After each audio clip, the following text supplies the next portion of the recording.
So we're driving north on I-5 this afternoon, leaving San Diego and headed up towards Orange County.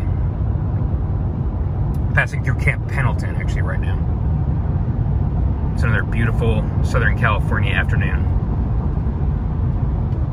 It's a little bit on the chilly side. It's only 59 degrees, but where we live, you know, it's still snowing in April, so we can't complain. You get a beautiful sunset almost every day out here on the Pacific Coast. And also further inland. You know, we go back and forth a lot between San Diego and Las Vegas. And coming south on I-15 there through Death Valley, you get some pretty sunsets there as well. Very, very pretty. But anyway, the big news today is that Ford has revealed that a new feature called BlueCruise will be activated in selected F150s and Mustang Mach-E models in the third quarter. So sometime starting the 1st of July. As an over-the-air update, if your F150 or your Mach-E is equipped with the correct hardware.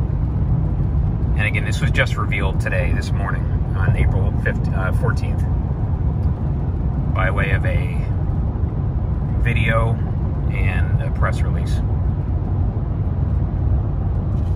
Not sure if you can see it. They got a, looks like a CH-53 flying over the highway. The Marines, you know, lucky them, they get to be stationed on the coast and get to actually practice combat on the beach. Unlike the Army, which gets sent to the most awful places, including Death Valley, actually. We spent quite a bit of time there at a place called Fort Irwin, just outside Barstow. The Marines, this is what it's like to be a Marine, at least a West Coast Marine. Anyway, the Ford BlueCruise system, again, which is available on selected F-150s and Mustang Mach-E's, will be beamed out to your vehicle as an over-the-air update sometime starting in July.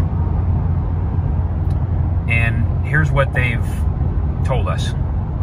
First of all, the system allows hands-free driving on certain stretches of divided highway, like what we're on right now, Interstate 5, for instance. But it's only certain sections that have been certified by Ford. And what that means is that they've driven them probably numerous times in all the lanes, and they've uploaded all the data as far as lane spacing, the lane dividers, the on-ramps, the off-ramps, all that type of thing. And they've uploaded it to their central database. The same way that Tesla has done with autopilot. So every Tesla built after, I think, 2015 has hardware built into it called autopilot hardware. And it includes a camera just behind the rearview mirror. It includes a number of sensors. At least in the Tesla, it's got, I think it's mostly visual. It may have radar as well, or what's called LiDAR. It's also got, I mean, it's got cameras above the rearview mirror. It's got cameras on the sides, in the A pillars. I'm sorry, the B pillars. It's got a lot of cameras for the autopilot system to make it work, and it relies mostly on image recognition with a little bit of radar as well, which I think they use to, case in point, you can see the camera right there in the B pillar. And also right behind the front wheel in that fender. But they use those cameras to actually build a model in the software of exactly the vehicle's position, exactly the positions of the vehicles around it. And what Tesla is really good at is they can see what the vehicle 2 or 3 ahead of you is doing. And in that respect, they can react much, much quicker to changes in traffic than a system that only looks at the vehicle directly ahead of you. You know, there have been a number of videos that you've probably seen of Teslas on the Autobahn or in other places detecting accidents that happened way ahead of them. And before even the cars in front of them could react, the Tesla was already on the brakes, or was already doing an automatic lane change to avoid that accident. And so this is the kind of thing Tesla's been doing for years. Ford, as we said, has just announced this system. And the problem is the fact that it only works on certain stretches of highway.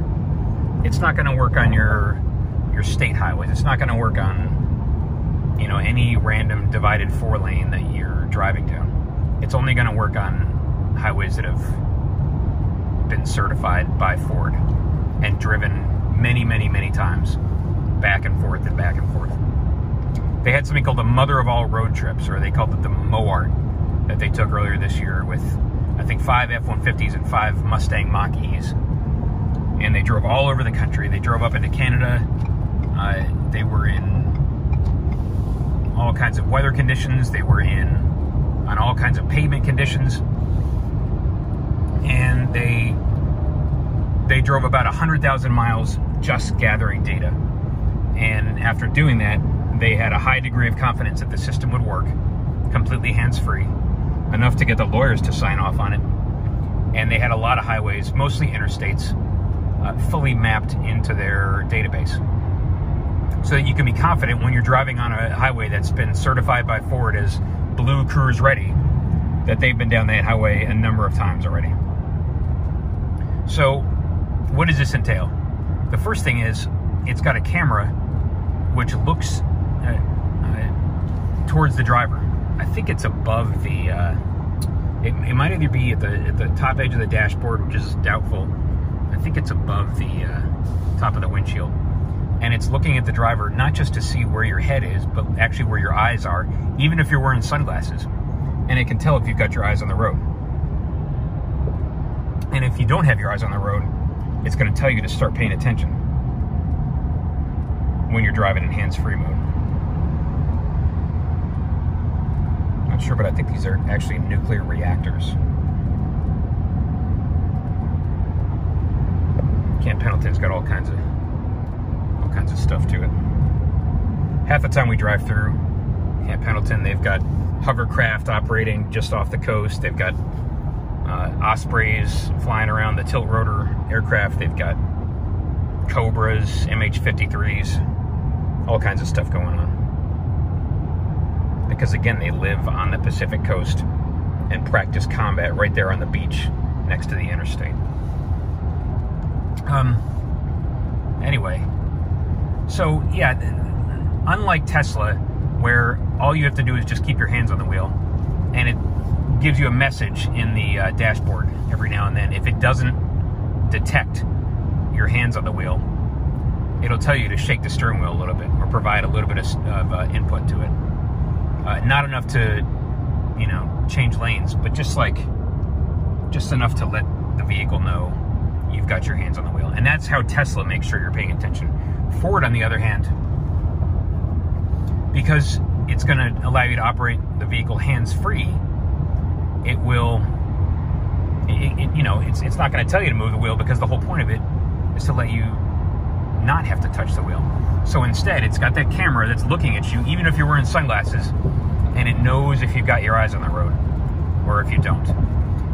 And so our problem with it, really, is that it doesn't seem like much of an advantage, if any, over the system we have in this F-150 XLT, which is basic lane keeping, lane centering, and adaptive cruise control.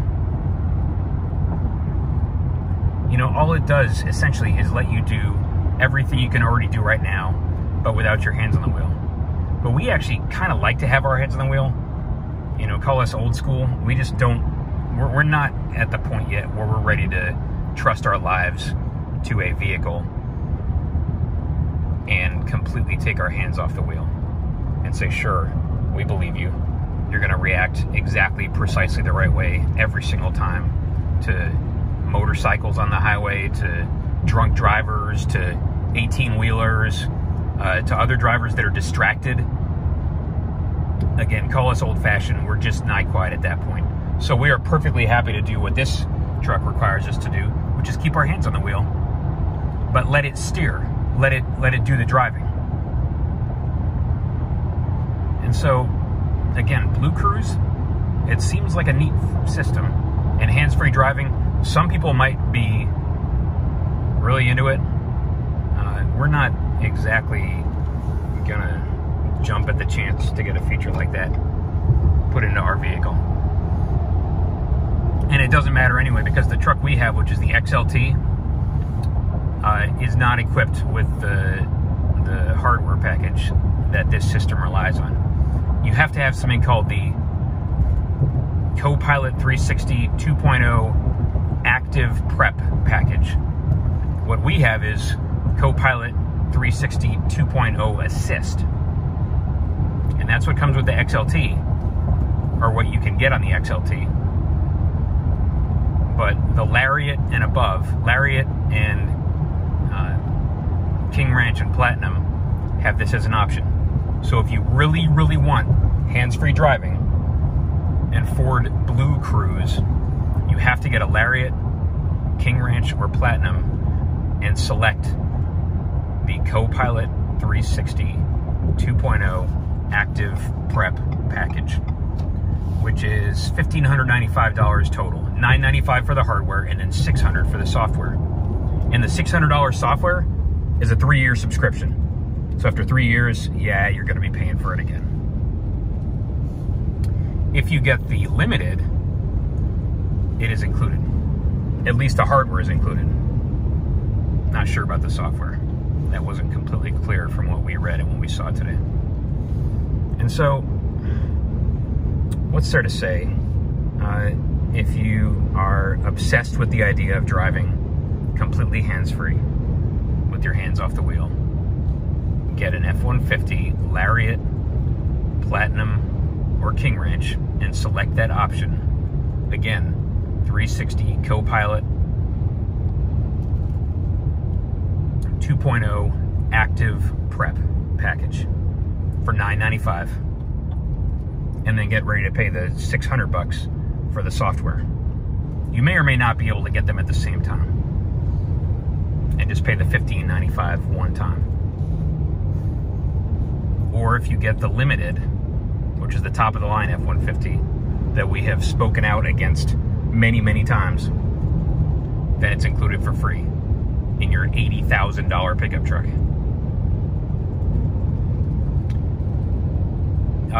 Again, not too much else to say about it. The information was just put out today, but we know the long and the short of it, which is that this is it's just Ford moving the ball a little bit more and trying to stay competitive with GM, which already has Super Cruise on the street and in use, and with Tesla, which has not just autopilot, but the so-called full self-driving. And so in that respect, it's you know, Ford kind of felt like they had to do this, and they probably did. But, you know, it's got its limitations. The fact that you can only use it on certain highways.